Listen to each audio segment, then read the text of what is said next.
Since probably before the stories of Noah's Ark and the destruction of Sodom and Gomorrah, the destructive forces that surround us all have fascinated humans.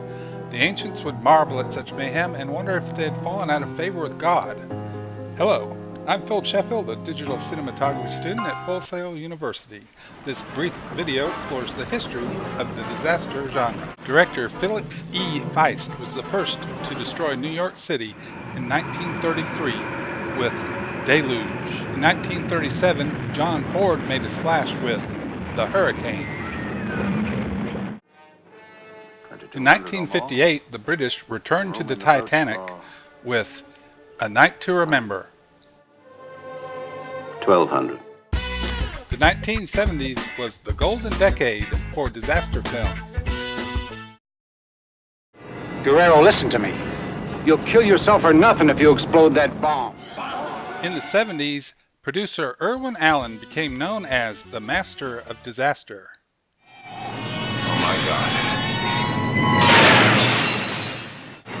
The disaster films of the 70s had large ensemble casts, usually the best character actors portraying multiple storylines, and the leading roles were given to the biggest stars of the time, like Steve McQueen and Paul Newman. The Towering Inferno is widely considered the best of the 1970s disaster films. Movie audiences would wonder if they could be just as heroic given the same predicament. New computer technology fueled a resurgence of the disaster film in the 1990s.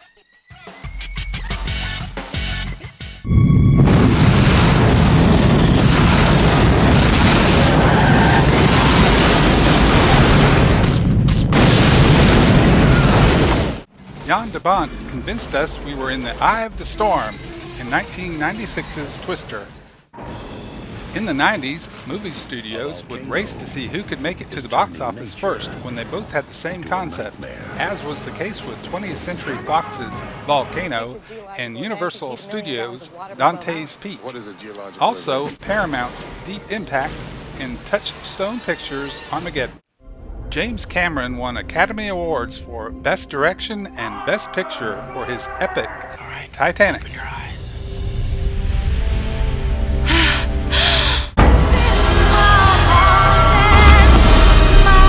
This is it! Hold on! Oh God! Do not let go of my hand! I'll never let go. What do you know about Ellie? In the 90s, scientists told us that the end of the world is really not that unlikely.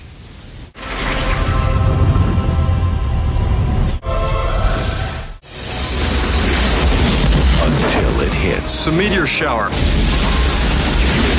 This new one you're tracking. How big?